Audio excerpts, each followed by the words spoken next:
Pak anu nanti. Kalau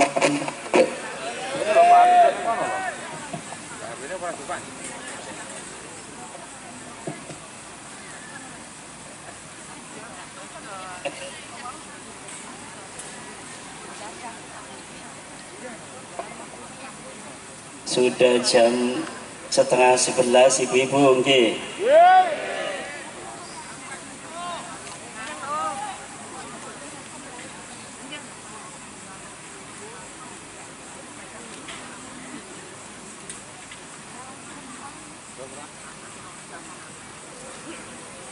Assalamualaikum warahmatullahi wabarakatuh.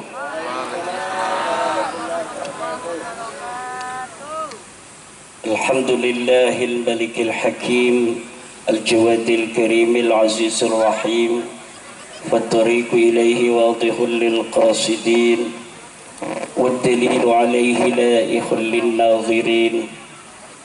Wassalatu wassalamu ala sayyidina Muhammadin wa ala alihi wa sahbihi ajma'in. Amma ba'du. Faya ashabul fadail hadratil mukarramin, para alim, para kiai, para ulama, wabil khusus sahibil bait Kiai Abdul Rashid, pengasuh majlis salawat nariyah tafrijiyah Blitar, mata'anallah bituli hayatih.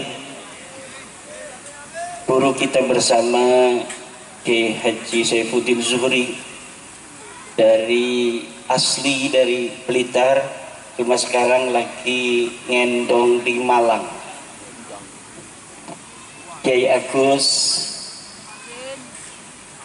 Bapak Bupati Blitar yang diwakili oleh orang tua kita bersama hari ini dari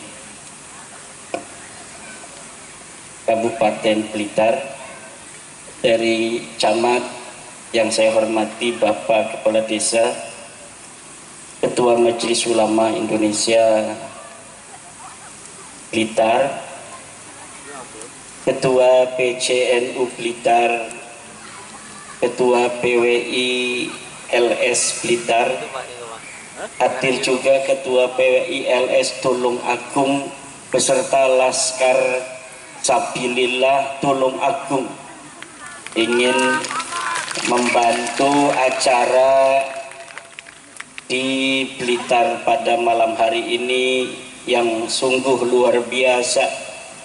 Lapangan yang sebesar ini dengan cahaya warna-warni, dengan lantunan mahalul qiyam yang luar biasa menyentuh hati, dan mudah-mudahan akan salam kita diterima oleh baginda Rasulullah Muhammad sallallahu alaihi wasallam di malam nisfu Sya'ban ini, malam yang mulia, malam di mana Allah turun untuk melihat makhluknya. Kemudian Allah akan mengampuni seluruh dosa-dosa makhluknya, seperti yang diriwayatkan oleh hadis Imam Al-Baihaqi, innallaha la yatlu'u fi lailatin nisfi min sya'bana fayaghfiru li jami'i khalqihi illa li musyrikin wa musahin, rawahul Baihaqi.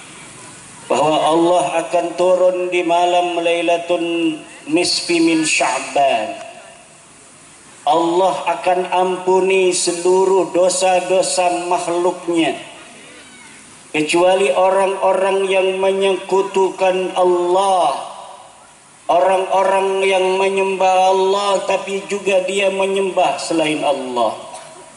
Orang-orang yang dia menyembah Allah, dia menyembah patung-patung Allah. Dia menyembah Allah tapi dia menyembah kuburan-kuburan manusia. Menciumnya, bukan hanya menziarahinya seperti orang NU, tapi dia ciumi itu nisannya seperti menciumi istrinya. Wa musyahin, dan orang-orang yang amat tetangga, enggak pernah akur, Susah kalau kita sama tetangga nggak pernah akur. Yang lain pada malam Lailatul Nisfi min Sya'ban akan diampuni dosanya oleh Allah. Tapi orang yang selalu sama tetangga nggak akur, nggak diampuni. Na'udzubillah. Insyaallah yang hadir di sini semuanya ya Allah, walaupun ada syarat dari kami yang belum terpenuhi, tetapi dengan barokah berkumpulnya malam hari ini kami di lapangan yang luas ini bersama-sama mengharapkan kasih sayang dan cinta-Mu ya Allah. Ampunilah di malam yang barokah dan mulia ini segala dosa-dosa kami ya Allah. Ampuni dosa-dosa orang tua kami ya Allah. Ampuni seluruh dosa-dosa guru-guru kami ya Allah. Ampuni segala dosa pemimpin-pemimpin kami ya Allah. Ampuni segala dosa tetangga-tetangga kami ya Allah. Kabulkan seluruh hajat-hajat kami malam hari ini ya Allah. Dengan barokah dikumpulkannya kami oleh Kiai Rosid ya Allah dalam malam Lailatul Nisfi min Sya'ban ini, dalam istighosah kubra untuk bangsa dan negara Indonesia dan seluruh umat Islam Indonesia ya Allah. Iqdi hawaijana, iqdi hawaijana ya Allah. Allahumma inna natawassalu ilaika binabiyyikal mukhtar faqdi hawaijana ya Allah. Faqdi hawaijana ya Allah. Jadikan kami, anak-anak kami, keturunan kami ila yaumil qiyamah orang-orang yang Kau berikan ilmu-ilmu yang bermanfaat ya Allah. Jadikan kami, anak kami, keturunan kami ila yaumil qiyamah pemimpin-pemimpin bangsa dan agama ini ya Allah, yang akan memegang estafet kepemimpinan daripada leluhur-leluhur kami, dari anbiya, sahabat, kemudian kepada tabi'in, kepada tabi'in, kepada para imam, para muridnya, kemudian kepada kami dan agama Islam ini ya Allah. Jangan sampai lepas dari kami dan keturunan kami ila yaumil qiyamah, sampai Imam Mahdi datang nanti ya Allah, sampai bertemu antara dua pasukan. Yang pertama pasukan Mahdi beserta Sayyidina wa Nabiyina Isa, dan pasukan Dajjal di sebelah sana. Tempatkan kami ya Allah dan anak keturunan kami dalam barisan bendera-bendera Imam Mahdi dan Sayyidina Isa alaihi salam. Ya Allah ya Rabbi, yang hadir pada malam hari ini di lapangan yang penuh barakah dan mulia di malam Lailatul Nisfi min Sya'ban, berikan rizki yang banyak yang berlimpah ruah ya Allah. Bukan hanya untuk mereka yang hadir, tapi juga untuk anak dan keturunannya ila yaumil qiyamah. Kaya rayakan hidupnya, tetapkan iman dan Islamnya, panjangkan umurnya. Yang punya penyakit ya Allah pada malam hari ini, penyakit yang diketahui maupun penyakit yang tidak diketahui, ambil penyakitnya ya Allah, baik kami mengetahui ataupun kami tidak mengetahui. Ya Allah ya Rabbi, apabila di depan kami ada masalah, di depan kami ada kejelekan yang kami tidak tahu dan kami ingin menuju ke sana, dengan barakah malam Lailatul Nisfi min Sya'ban ini ya Allah, hilangkan kejelekan itu, baik kami tahu maupun kami tidak tahu ya Allah. Bila ada kebaikan di dalam dua jalan bersimpang, di sini kebaikan, di sana kejahatan ya Allah, kemudian kami ingin menuju kepada kejahatan, dengan kasih sayang-Mu tarik kami ya Allah dengan cinta-Mu untuk kami berjalan di dalam kebaikan itu ya Allah. Kalaulah kami ya Allah ya Rabbi berniat ingin berbuat yang jelek, ya Allah, kami sadar dalam kejelekan, kami ingin berbuat jelek, tapi dengan kasih sayang dan cinta-Mu paksa kami ya Allah untuk hanya berjalan dalam kebaikan-Mu. Iyyaka na'budu wa iyyaka nasta'in. Kepadamu ya Allah kami menyembah, dan kepadamulah ya Allah kami memohon pertolongan. Manusia haruslah dua keadaan dalam dirinya sebagai hamba Allah. Dia harus iyyaka na'budu, dia juga harus iyyaka nasta'in. Zahiran wa batinan Abdullah subhanahu wa ta'ala. Iyyaka na'budu adalah menyembah Allah zahiran, dia berpuasa, dia salat 5 waktu. Tetapi iyyaka nasta'in ini adalah fi'lul qalbi. Iyyaka nasta'in isti'anah, memohon kepada Allah pertolongan, adalah fi'lul qalbi la ya'lamuhu illa huwa wallahu subhanahu wa ta'ala. Amin ya Allah ya rabbal alamin. Kalau orang mau menuju Siratal Mustaqim, Siratal Mustaqim di dalam surah Al-Fatihah itu didahului oleh iyyaka na'budu wa iyyaka nasta'in. Tidak bisa iyyaka na'budu saja sampai kepada Siratal Mustaqim. Tidak bisa iyyaka nasta'in saja sampai kepada Siratal Mustaqim. Orang yang bisa berkata ihdinas siratal mustaqim, tunjukkanlah jalan yang lurus, adalah orang-orang yang sebelumnya iyyaka na'budu wa iyyaka nasta'in. Kalau dia hanya iyyaka na'budu, tidak pernah dalam hatinya memohon isti'anah kepada Allah, pertolongan kepada Allah, maka dia tidak akan bisa sampai kepada Siratal Mustaqim. Apa itu Siratal Mustaqim? Siratal ladzina an'amta 'alaihim ghairil maghdubi 'alaihim waladdallin. Jalan orang-orang yang kau beri nikmat. Siapa orang-orang yang kau beri nikmat? Minan nabiyyin was-siddiqin wasyuhada was-salihin. Para nabi dan para wali-wali Allah. Siddiqin, orang yang sangat jujur. Raine karo atine podo iku siddiq. Wong raine bagus atine Allah, raine bagus atine elek, iku tidaklah menjadi siddiq. Siddiq itu zahiran wa batinan, dia sigat mubalaghah, siddiqun. Sigat mubalaghah sadukun, saddaqun, siddiqun, misdaqun, sadikun. Lah ini siddiqin, orang-orang yang jujur. Kemudian orang-orang yang hanya iyyaka na'budu, kayak wong Wahabi. Wong Wahabi ku iyyaka na'budu ini luar biasa.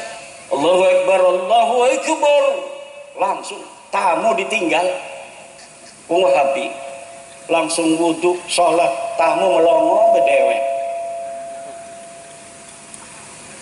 Ada lagi orang yang cuma iyyaka nasta'in, ning Allah be kuat. Allah, Allah, Allah, pori-pori ini bayi nyeluk Allah. Tapi sholat orang gelem, yai. Sholat orang gelem, iki wong iyyaka nasta'in doang, tapi orang iyyaka na'budu. Iki masih akeh bu, masih akeh pak uang sing iyyaka nasta'in, tapi orang iyyaka na'budu. Kadang-kadang dheweke iku lebih baik kedelenge dalam akhlak daripada uang sing iyyaka na'budu. Orang lakukan salat, tapi orang lakukan korupsi. Ana uang sholat melulu, tapi korupsi. Lesing iki sing bagus entiku, wong ora kon salat, ora korupsi. Tapi wong salat baik korupsi bagus enti. Lah kasing bagus. Orang yang salat tapi dia korupsi tidak bagus. Orang yang tidak salat tapi tidak pernah korupsi Tidak bagus, karena dia tidak bisa mencapai siratal mustaqim, jalan yang lurus. Jalan yang lurus hanya bisa dicapai oleh siapa? Iyyaka na'budu wa iyyaka nasta'in. Orang yang mau menyembah Allah dalam zahirnya dan dalam hatinya ada kepasrahan, butuh kepada Allah, zikir deweke, maca ijazah saking Mbah Hasyim Asy'ari. Ini yang dibaca tadi, Bu.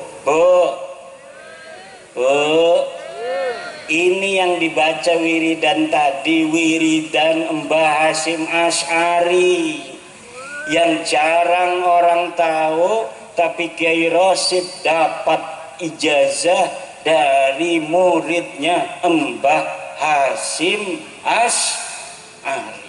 Alhamdulillah. Mana itu Kiai Rosid? Ini yang hadir semua diijazahkan ya. Jadi sanadnya langsung bisa ke Mbah Hasyim Asy'ari. Cari wiridan harus yang sanadnya jelas. Sing sanadnya ora jelas ana wonge tapi laka sebenarnya mah. Aja dicukut wiridanane. Aran binanu laka wonge. Aja. Lah orang bakal manfaat, orang bakal barokah. Uang-uangnya laka di hadarat ini laka uangnya. Anak makamnya doang, makamnya makam palsu. Lagena apa? Lah arin Mbah Hasyim Asy'ari mah, Mbah Hasyim Asy'ari lu nganing tebu ireng, ya makamnya anak. Tulisanannya masih anak.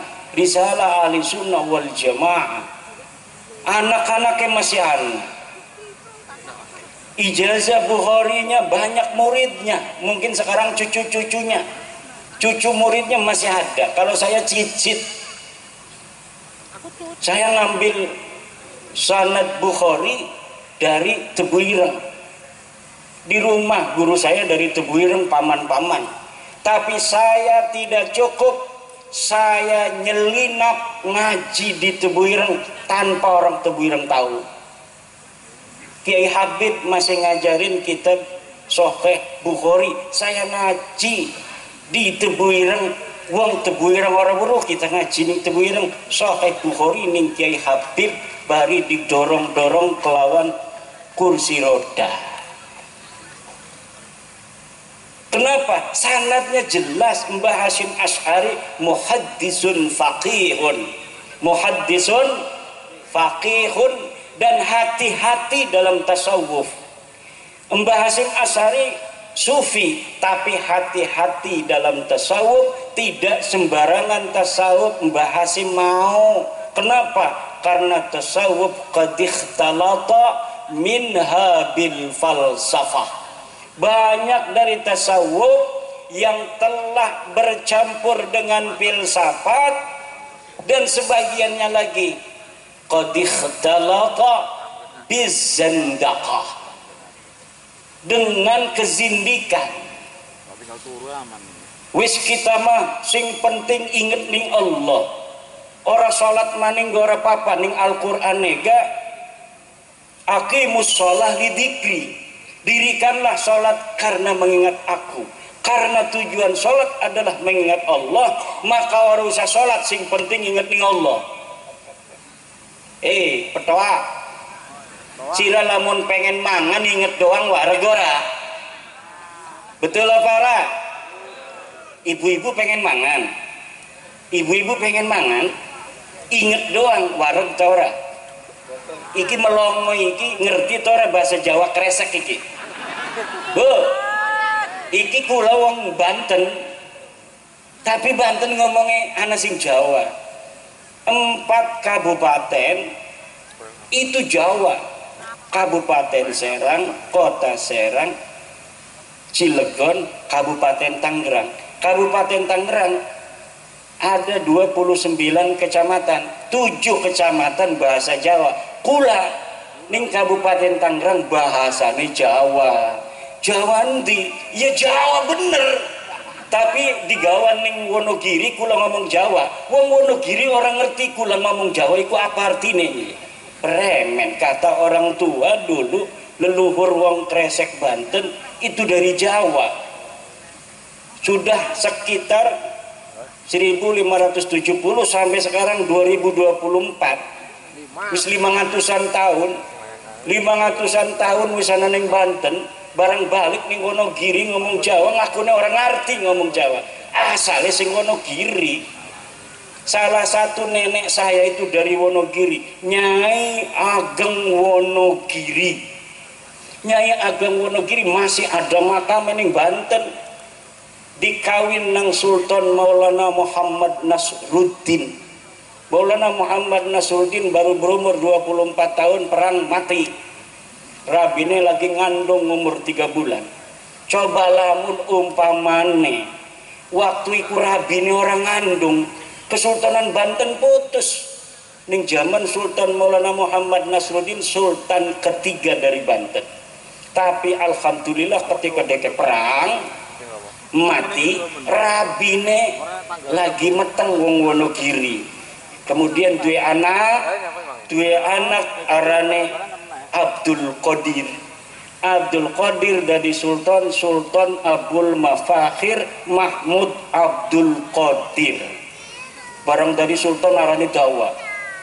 Kudune mah presiden kita ke Prabowo Subianto. Ketika jadi presiden dawa arane.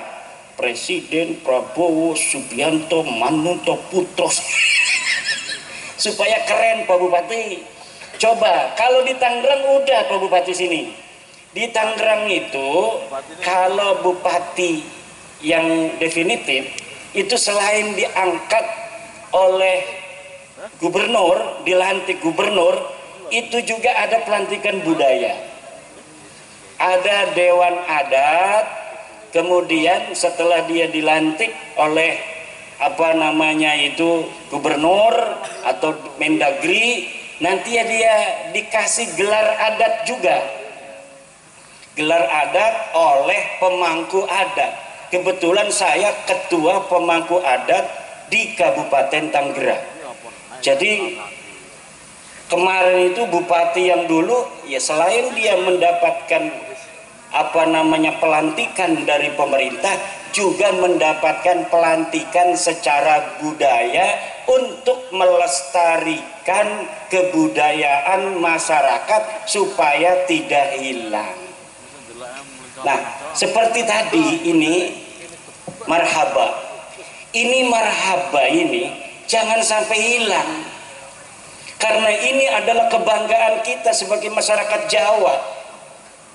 Masyarakat Jawa punya harga diri. Harga dirinya dari apa? Dari budayanya.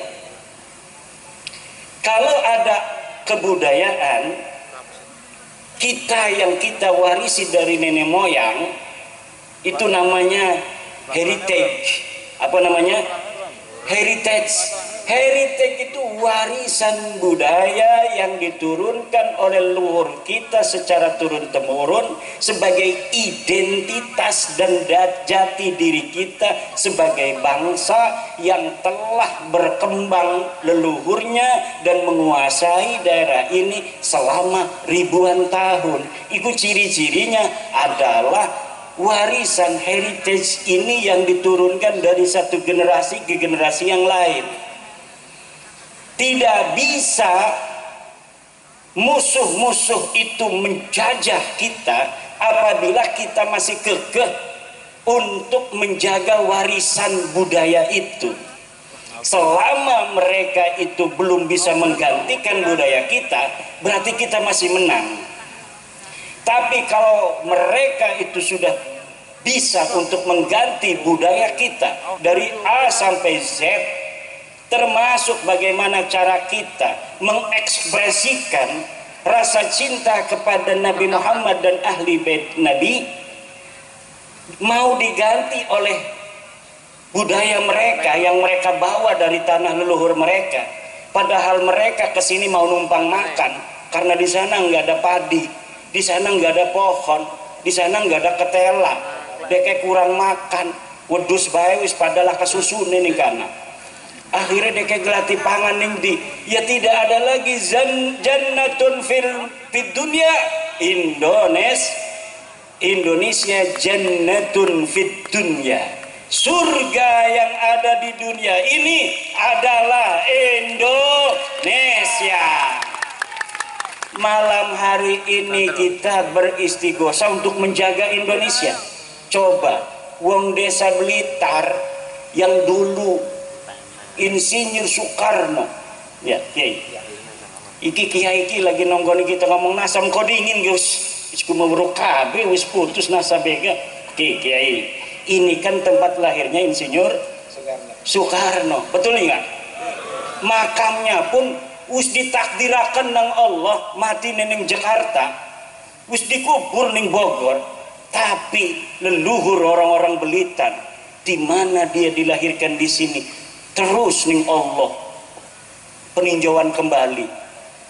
Ya Allah, kita mengajukan peninjauan kembali ke mahkamah kuburan. Ini putra kami Soekarno, kenapa dimakamin di Bogor? Dia lahirnya di sini. Tolong ya Allah, rubah itu di Lauhil Mahfuz, di mana dikatakan lahir di Blitar, mati dan diwapak dan dikubur di Bogor. Tolong ganti itu yang ada di Lauhil Mahfuz. Akhirnya Allah itu kan yamhullahu ma yasha wa yusbit. Allah bisa menghapus takdir bu aja gegabah. Allah bisa menghapus takdir wis ditentukan. Maka digerakkanlah akhirnya kita bangsa Indonesia untuk memindahkan jasad Bung Karno dari Bogor kembali ke kampung halamannya di Blitar ini. Aja macam-macam wong Blitar. Wong Blitar iki presiden se-Indonesia. Presiden pertama se-Indonesia, tapi aja sombong dingin, presiden kedua wong Banten. Siapa namanya? Saprudin Prawira, yang bisa menyelamatkan Indonesia ketika Soekarno sedang di penjara. Saudara, siapa dia? Saprudin Prawira Negara bin Pangeran Hatam bin Sultan Aliuddin Raja terakhir Banten. Orang kalah kita ya. Terus ibu tuane wong Padang. Wong Banten kan uangnya orang pati open. Ibunya dia aslinya orang Banten, bapaknya asli orang Banten, ngomongnya Jawa, lahir ning Kaujon, uangnya wong Anyer. Tapi ketika sudah wafat dibiarkan aja. Dia ada yang nyangka sebagai pemberontak dan lain sebagainya. Padahal untuk menyelamatkan Insinyur Soekarno, karena dia berteman dengan Insinyur Soekarno yang sedang di penjara. Kalau umpamanya tidak ada pemerintahan darurat, maka nanti luar negeri mengatakan Indonesia sudah tidak ada, maka penjajah yang dulu pernah menjajah Indonesia bisa masuk kembali. Maka orang Blitar yang lagi di penjara dibantu dengan gagah perkasa oleh orang Banten. Jadilah Indonesia masih tekan siki ku Pak. Ceritanya makonon, makanya kudu dimai kopi wong Banten merenek ki. Ki wong Banten tak kasih mau lah apa-apa. Ana duren ning kana wis dibuka kita kon merene apa jawane. Ini baru dibuka sama Kiai Agus, udah di bel katanya mau siap istighosa. Saya mau makan duren dulu, nggak bisa katanya. Ya, adaifu kal mayit. Namanya tamu seperti mayit, kita ikut aja ke sini nggak ada apa-apa. Malah suruh dikir lagi, padahal saya udah naik mobil dari Banten 11 jam. Mau istirahat dibelin melulu tuh sama PWI Tulungagung, PWI Blitar. Kiai jangan istirahat langsung aja. Karena apa? Sebenarnya saya ini ceramah itu bukan ahlinya Pak. Saya ini tukang ngajar ngaji Patul Qorib di rumahnya, tukang ngajari Patul Mu'in. Ki gara-gara nasab ki kula diundang-undang. Gara-gara nasab Balawi saya teliti, ya biasa aja penelitian bahwa Balawi duduk putune Nabi, diundang-undang merene-merene, lamun ora teka maksa, awas sudah ora teka mah. Premen. Akhirnya saya ditelepon oleh teman saya, Syarif Ahmad Dairobi, Agus Dairobi, "Kiai, acara di sana Kiai Rosid menanti bersama orang-orang di Kanigoro." Wah, kata saya udah ada jadwal, sebulan hanya 4 hari saya boleh keluar karena tugas saya ngajarin ngaji di pondok. Tetapi kadang-kadang Allah itu yamhullahu ma yasha wa yusbit. Ya barang sing teka wong sing berat mah batur dewek igati kan. Karo Kiai Abdul Rasyid baru kenalan hatinya saja, sama-sama ahli istighosah. Tapi durung pernah kependak kan, orang-orang berat durung pernah kependak. Tapi kalau Syarif Dairobi mah kulane kependak bae. Jadi orang enak. Wong sing berteman itu punya hukuk, alaihi hakun, mempunyai hak, lahu wa alaihi hakun. Akhirnya walaupun saya sudah ada jadwal 4 hari di Lampung, tidak lagi nerima yang lain, 1 bulan Februari ini terpaksa ini merene doang ki, sing 11 jam sing Banten merene, kesuk balik maning. Allah hanya pengen kependak karo ibu-ibu yang cantik-cantik, keluarga besar Presiden Soekarno. Ini kita ini malam ini mau istighosah mendoakan bangsa Indonesia karena lagi bahaya iki. Akeh sing adu domba. Presiden kita diadu domba supaya pecah kongsi. Presiden Prabowo diadu domba karo Pak Jokowi. Pak Jokowi diadu domba karo Bu Mega.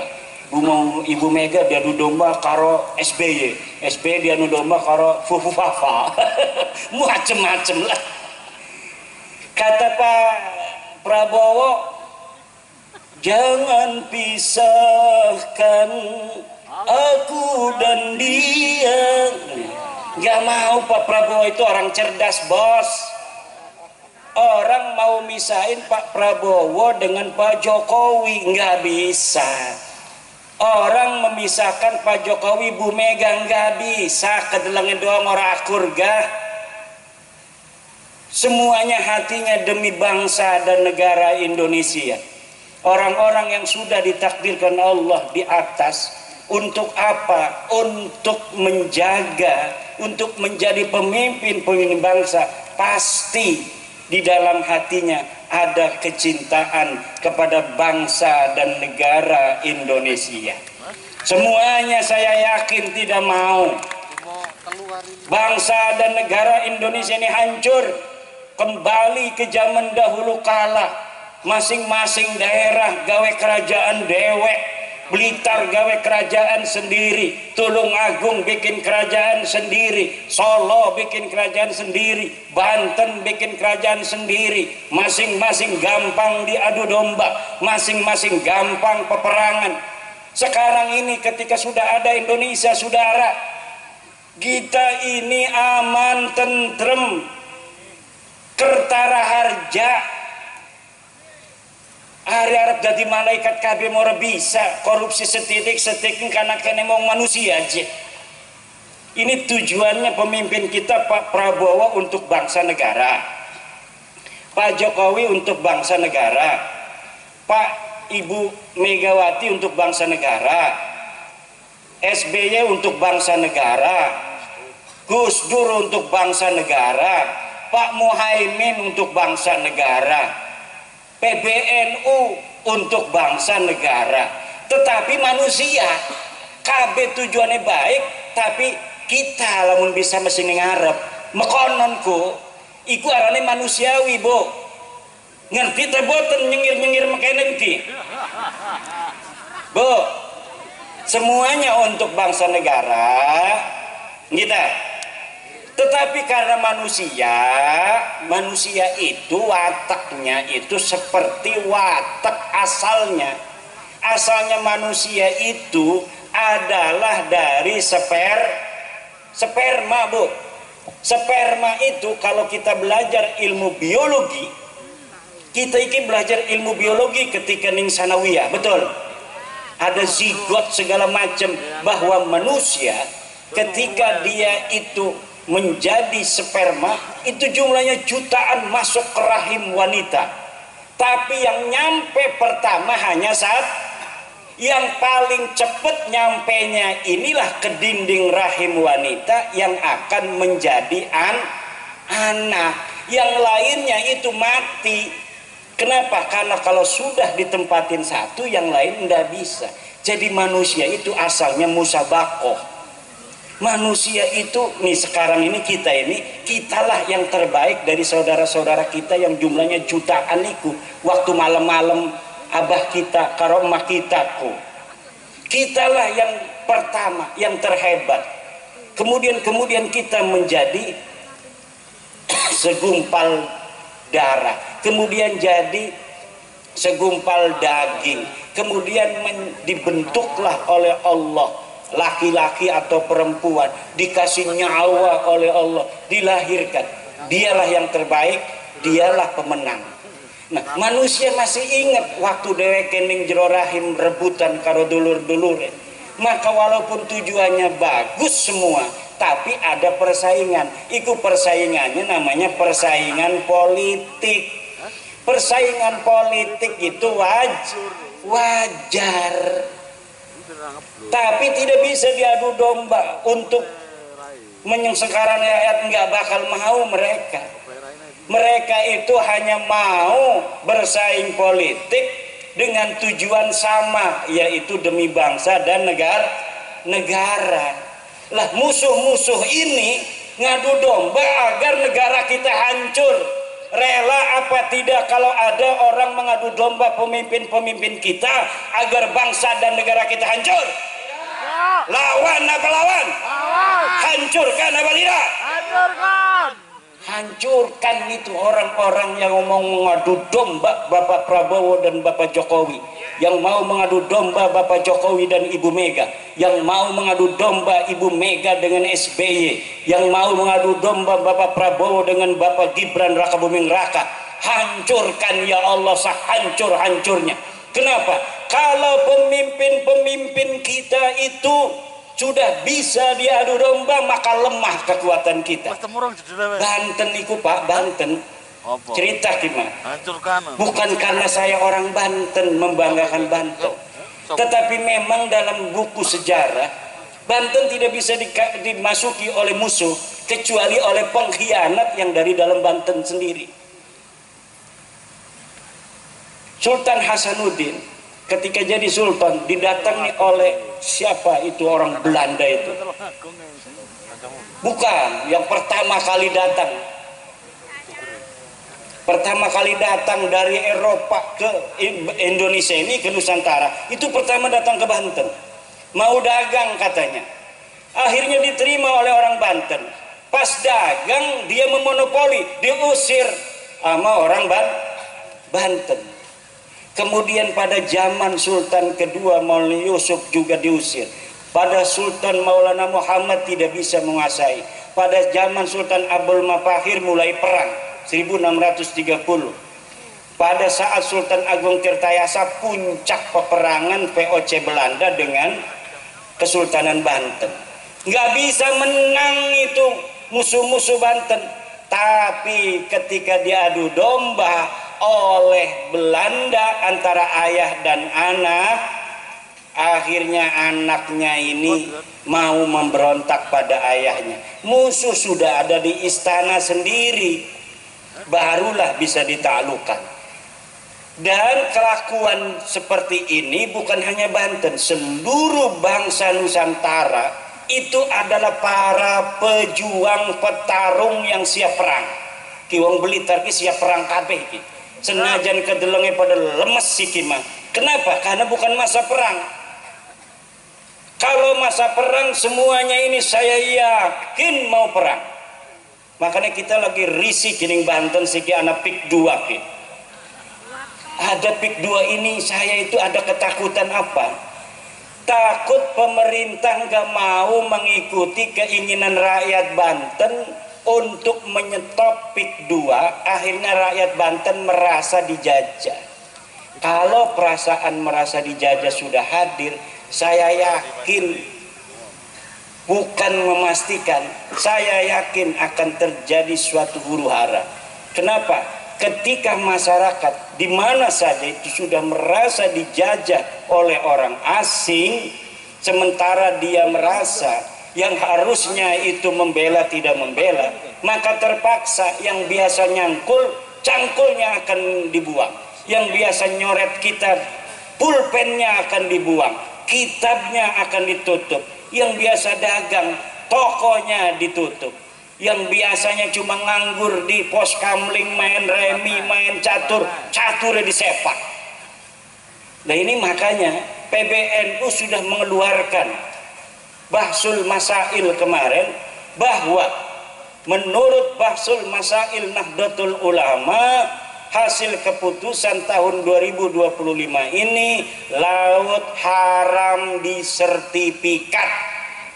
Saya memohon kepada pemerintah, Presiden, Menteri ATR BPN, Menteri KKP, dan seluruh yang terkait bahwa PBNU sekarang sudah memberikan fatwa keagamaan bahwa mensertifikat laut dengan HGB dan SHM hukumnya haram.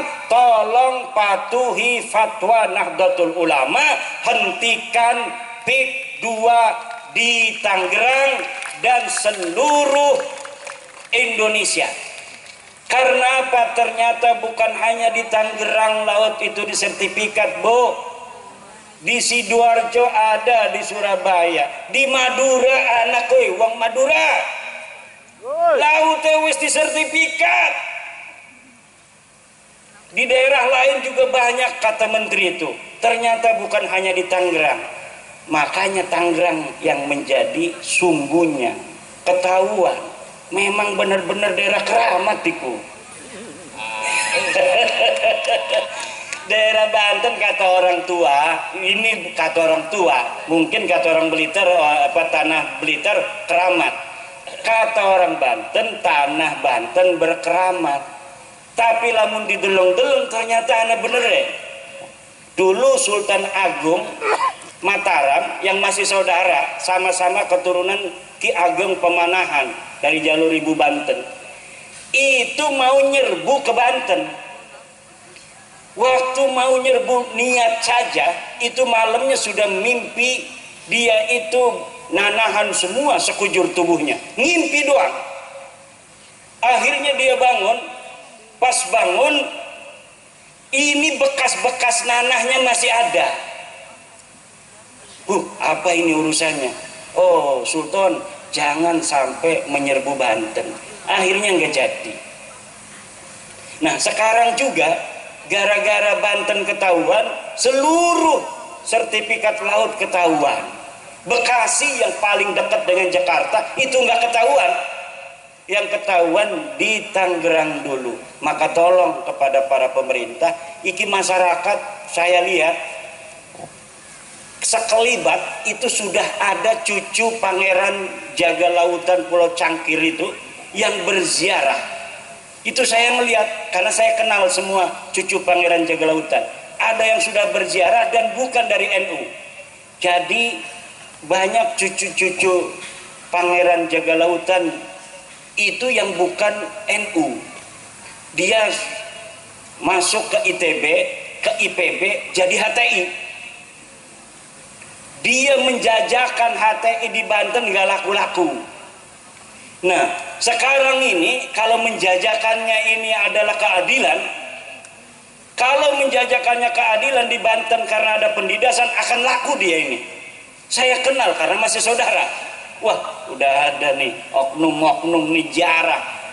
2 hari lagi setelah dia jarah demo di situ. Wah, ini kemarin itu. Kenapa? Kalau jualan HTI enggak laku, tapi kalau jualan keadilan laku. Kenapa? Keadilan itu sangat dirasakan oleh masyarakat. Makanya tolong, ini kalau sudah orang-orang yang tidak cinta kepada NKRI, yang tidak cinta kepada Pancasila, Bhinneka Tunggal Ika, sudah ikut main begitu, ini pasti masyarakat itu akan mudah dibodohi, akan tidak jernih lagi cara berpikirnya, dan gampang untuk diajak menuju hal-hal yang kurang produktif untuk bangsa, negara, dan agama Islam sendiri. Maka tolong, hal-hal pembangunan yang sangat sensitif dengan kepentingan masyarakat secara luas seperti laut ini adalah milik umum, malun mustarak.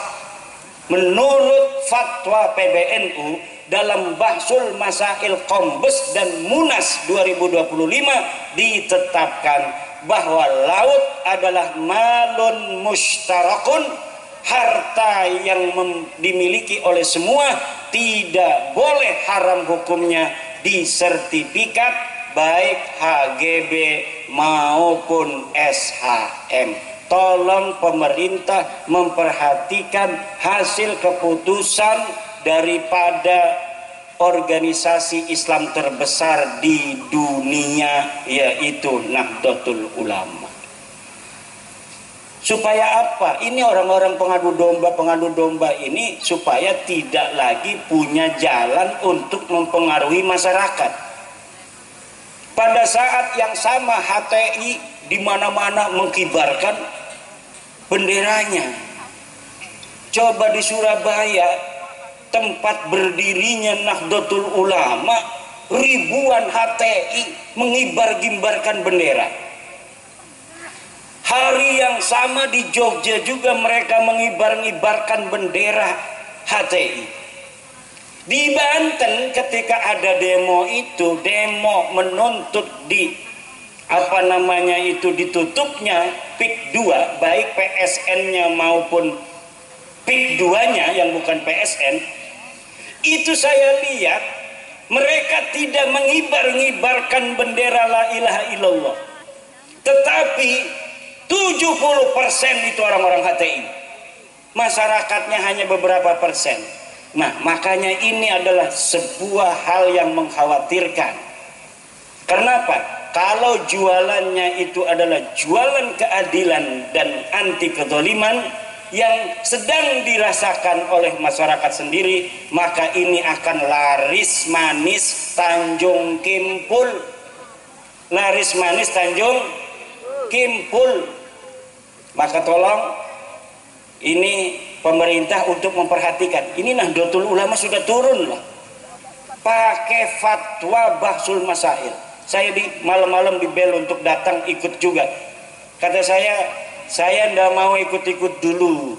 Nanti kalau sudah kondisinya kondusif, baru saya ikut-ikutan lagi. Sekarang saya sekarang ini lebih baik bersama Nahdlatul Ulama di bawah. Ini enak sekali. Kenapa? Karena Nahdlatul Ulama hari ini sudah 56%, Bu. Dari seluruh masyarakat yang mengaku Islam, 56%-nya mengaku NU. Ini sebenarnya pun kata sebagian teman, ini sudah dapat ngepres. Sebenarnya lebih dari 56%. Tetapi tidak baik untuk keseimbangan suatu bangsa di mana sebuah organisasi sangat mendominasi dari jumlah kuantitas. Sebenarnya lebih daripada 60%. Tetapi ditekan agar apa? Agar tidak terlalu gejlok. Masa iya nanti akan bahaya sekali. Bahaya sebuah bangsa organisasi banyak, tetapi ketika disurvei organisasi Islam itu ada ratusan, Pak, ratusan, tapi pas disurvei ada organisasi yang sama sekali tidak punya massa. Bahkan ada organisasi yang organisasinya pengurusnya itu luar biasa, dia acara apa saja itu aktif, bahkan sering bikin sebuah pengamatan terhadap kejadian sosial dan politik, terkenal ketua anu, sekretaris anu. Tetapi ormas ini ketika disurvei ke bawah tidak punya massa ternyata. Tapi NU yang dirinya sendiri merasa hanya punya 90 juta. Itu Yai Said Agil Siraj kalau ditanya orang, Yai NU itu jumlahnya ada berapa? 90. Iku goling awag. Uling awag, nebak-nebakan doang, tidak berdasarkan survei. Pas tahun 2017 disurvei, saya ikut ketika presentasi tim surveyornya itu. Ketika tim surveyor presentasi dari Alpala Riset, saya melihat bahwa 130 juta 2017 itu orang mengaku dirinya NU. Itu masih sekitar 53%. Kemarin saya nggak ikut, tetapi mendengar Gus Yahya mengatakan sudah 56% orang Islam di Indonesia mengaku dirinya NU. Coba itu hitung, berapa jumlahnya orang NU yang ada di Indonesia? Dari 280 penduduk Indonesia, 89%-nya Islam. Dari 89% ini 56%-nya mengaku NU. Allah Allah, iki NU semakin terus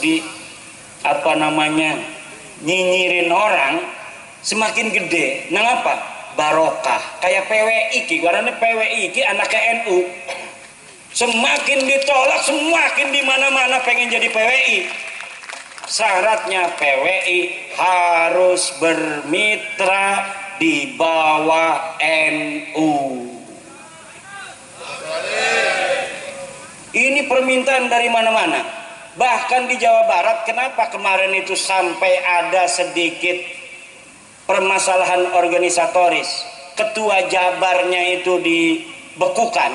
Itu dibekukan bukan karena dia itu ada kesalahan yang fatal, bukan. Karena banyak kabupaten yang pengen dilantik oleh DPW Jabar susah mencari kiainya, ketuanya kiai, banyak acara. Jadi kabupaten-kabupaten pengen dilantik, nyari kiainya susah. Jadi mereka datang sendiri kepada kantor pusat di Cirebon. Akhirnya udah, kata ketua umum PWI Kiai Abbas, Jabar dibekukan aja. Kiai Abdul Mujib, pengurus atau ketua Jabar, dijadikan pengurus pusat dulu. Akhirnya sekarang dibentuk lagi yang baru, ketuanya Kiai Abah Setu. Itu mulai orang-orang pada ingin setiap kabupaten dilantik PWI-nya di tingkat kabupaten. Jadi ini luar biasa PWI ini, kayak NU zaman dulu. NU zaman dulu itu kadang-kadang belum ada pengurus provinsi. Ada kecamatan yang sudah mendeklarasikan MWCNU. Seperti di Banten itu kampung saya, itu Kiai Muhammad Amin pulang dari Mekah tahun 1936. Kiai Muhammad Amin ini bapaknya Kiai Maruf Amin. Dia pulang dari Mekah, belum ada kepengurusan tingkat kabupaten PCNU tahun 1936. Tapi Kiai Amin ini langsung mendirikan MWCNU tingkat kecamatan. Jadi kecamatannya ada, kabupatennya belum ada. Nah ini seperti ini nih PW ini. Kadang-kadang kabupatennya pengen, provinsinya susah.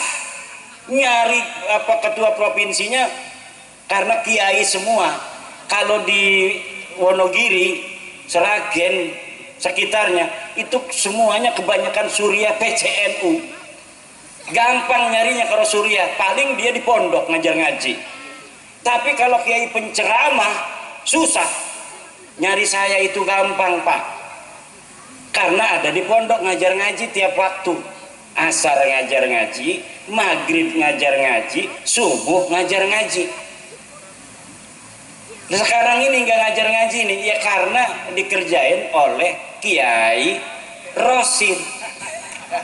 Suruh bertemu dengan saudara-saudara Presiden Soekarno supaya saya dapat barokah. Ya Presiden Soekarno, terima kasih atas perjuanganmu dulu membebaskan bangsa dan negara ini dari penjajah. Terima kasih Blitar, kami bangsa Indonesia mengucapkan terima kasih untuk Blitar yang telah melahirkan putra sang pajar Presiden Soekarno yang kemudian membebaskan kami dari penjajahan Belanda, penjajahan Jepang. Kita tinggal menghancurkan penjajahan spiritual, pengakuan orang-orang yang merasa lebih mulia dari orang lain. Ini bahaya bagi keagamaan masyarakat Islam. Dalam ajaran Islam, inna dina indallahil Islam, sesungguhnya agama yang paling mulia adalah agama Islam. Dan dalam Islam orang yang paling mulia itu adalah orang yang paling bertakwa. Inna akramakum indallahi atqakum. Bahwa sesungguhnya orang itu bukan dilihat kemuliaannya dari keturunan siapa dia, dilihat dari pangkatnya, dilihat dari banyaknya uang, tidak, tapi dilihat dari takwanya. Semakin dia bertakwa maka dia semakin mulia di hadapan Allah Subhanahu wa ta'ala. Tidak ada di dalam Islam orang dilihat dari keturunannya. Dia mau keturunan siapa saja, kalau dia bertakwa maka dialah yang paling mulia.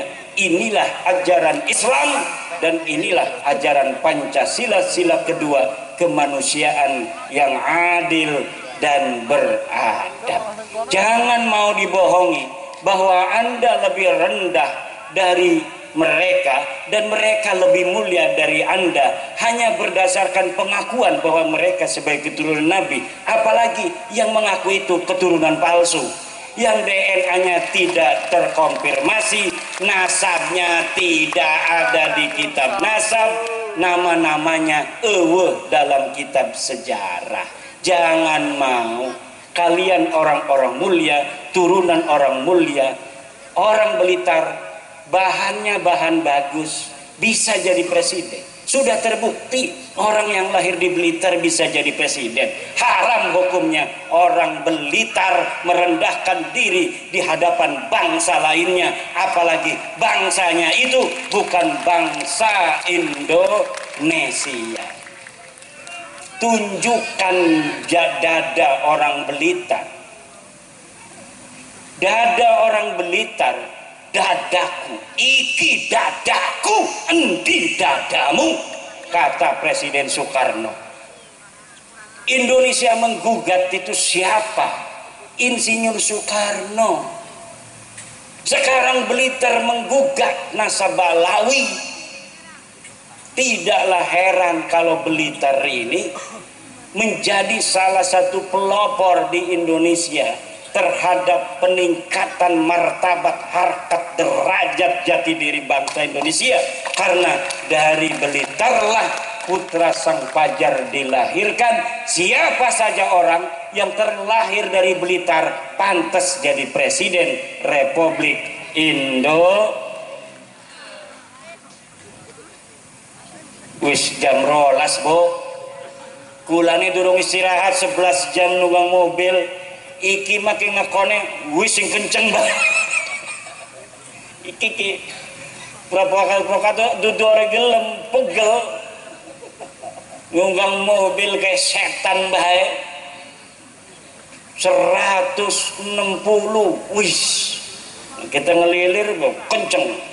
Kalau kitanya lagi bangun kan langsung wis jangan kenceng-kenceng, tapi kan kita nggak bisa melotot terus, kadang ada tidurnya. Itu kalau saya tidur udah 200. Allah Allah, semoga barokah Kiai Rosid, barokah Kiai Rosid. Kiai Rosid kita doakan panjang umur, rambutnya gondrong, amin. Kiai Rosid rambutnya pakai belangkon digondrongin, keren. Santri saya itu Pak, santri saya kalau dia pengabdian lulus dari aliyah kan, ngabdi dulu setahun, nggak boleh cukur, suruh gondrong. Kenapa? Supaya nakalnya habis di pondok. Nanti ketika di masyarakat dia udah nggak heran lagi ngeliat orang gondrong macem. Dulu aja saya udah gondrong di pondok kan. Jadi udah beres nafsunya itu, nanti ketika ada di masyarakat dia tinggal jadi wali. Allah, Allah, Allah. Tapi kalau belum pernah agak nakal di pondoknya, nanti ku kurang ajarin yang ngumahiku ku. Wis dadi kiai ngebonceng-bonceng rang dan melulu. Iki bahaya iki. Kiai Saifuddin Zuhri, terima kasih ini bisa mendampingi dari Malang. Kiai katanya mau acara di Blitar, itu kampung saya itu. Saya lahir di situ. Saya mau hadir katanya. Masya Allah, kata saya, dari Malang itu kan berjam-jam. Tetapi karena beliau pejuang, beliau ini bawa jamaah dari Malang ke Kresek, ke Banten. Kresek itu kecamatan, sebelahnya itu Gunung Kaler, Tenara. Nah, di Mekah itu dikenalnya hanya Tenara. Iya. Jadi orang-orang yang disebut Tenara zaman dulu itu Ronjo, Tirtayasa, Kresek, Tanara sekarang ini. Nah, jadi kalau sekarang administrasinya Kresek. Kresek ini dari zaman dulu NU-nya sejak 1936 tertua. MWCNU tertua melahirkan ketua NU DKI Jakarta Kiai Ahmad Syatibi tahun 70-an, ketua partai NU juga, kemudian juga Kiai Ma'ruf Amin. Karena memang daerah-daerah yang ada sanad kepada Mbah Hasyim Asy'ari, Mbah Syekh Nawawi Tanara Al-Bantani, itu biasanya langsung mendirikan Nahdlatul Ulama ketika mendengar Mbah Hasyim Asy'ari mendirikan Nahdlatul Ulama. Surabaya katanya sudah mendirikan Nahdlatul Ulama, murid-murid Syekh Nawawi Tanara. Kemudian diikuti oleh seluruh masyarakat di Indonesia membentuk kepengurusan Nahdlatul Ulama, termasuk di daerah saya, kampung saya. Cuma kalau sekarang dengan dulu, hebatan dulu. Dulu itu Ansor desa itu punya drum band. Sekarang Ansor nggak punya drum band. Kalah sama Ansor tahun 50-60-an. Karena zaman dulu itu mungkin banyak saingan, jadi lebih lebih semangat. Sekarang ini di Banten nggak ada saingan. Memang Jawa Timur ini hebat organisasi NU-nya, tetapi masih ada Muhammadiyah segala macam di kampung-kampung. Kalau di Banten NU semua, tapi organisasinya nggak terlalu jalan. Tapi Muhammadiyah nggak ada di kampung-kampung. Di kecamatan itu nggak ada, itu di kampung-kampung kecamatan pengurus Muhammadiyah nggak ada, hanya ada di tingkat kabupaten. Tapi diajak NU-nya, kalau dia omong bukan NU marah. Tapi PBNU suruh begini, saya NU tapi NU-nya Mbah Hasyim. Mbah Hasyim udah wafat. Sekarang mah Mbah Miftahul Ahyar sama Gus Yahya. Kalau sudah menentukan secara organisasi seperti kemarin tentang Basul Masail, bahwa yang namanya laut itu haram untuk disertifikat, maka kita harus ikut kalau mengaku jamaah Nahdlatul Ulama. Kalau masih pendapat pribadi, baru itu namanya pendapat pribadi, kita boleh berbeda. Tapi kalau sudah keputusan dari keputusan sebuah organisasi, itu kita harus sam'an wa ta'atan. Demikian, barokah insyaallah, banyak duitnya yang hadir di sini semuanya. Ya Allah, kasih sayangmu, keberkahanmu, jaga negara Indonesia ini ya Allah. Jangan sampai kurang makan warga negara Indonesia ya Allah, jangan sampai bentrok, jangan sampai pemimpinnya bisa diadu domba oleh pengacau itu. Adili Jokowi, itu bentuk adu domba itu. Itu bentuk adu domba. Jangan ikut-ikutan adili Jokowi. Kalau mau mengadili, laporin kepada polisi, laporin kepada KPK, laporin kepada jaksa. Itu cara kita mengadili. Lu mengadili di dokonan yang pinggir-pinggir dedalan, ya premen, tidak konstitusional. Ya kalau memang dinyatakan merasa ada salah nih Bapak Jokowi, ya silahkan laporkan. Tempatnya ada KPK, terus jaksa, kemudian polisi. Lah iki mah laporan yang tembok. Adili Jokowi, ya temboknya menang baik. Lah ini adalah upaya-upaya untuk membuat kacau Indonesia, memecah belah bangsa Indonesia, dimulai dari memecah belah para pemimpin-pemimpin kita. Warga Nahdlatul Ulama senantiasa setia kepada negara kesatuan Republik Indonesia. Ibu Mega pemimpin bangsa, Pak Jokowi pemimpin bangsa, Bapak Prabowo pemimpin bangsa, Gus Dur pemimpin bangsa, NU pemimpin bangsa. Semuanya kita doakan agar senantiasa dalam lindungan Allah Subhanahu wa ta'ala. Dan seluruh musuh-musuh bangsa Indonesia dan negara Indonesia, ahlikhum ihlakan ya Allah, ahlikhum ihlakan. Nah, terakhir mari kita sama-sama, karena ini sholawat nariyah, kita sama-sama bersolawat nariyah. Allahumma kamilatan wa salim salaman taman ala sayyidina Muhammadin alladhi tanhallu bihil uqadu wa tanfariju bihil kurabu wa tuqda bihil hawaiju wa tunalu birghaikum khatimi wa yustasqal ramamu biwajhihil karim wa ala alihi wa sahbihi bi kulli lamhatin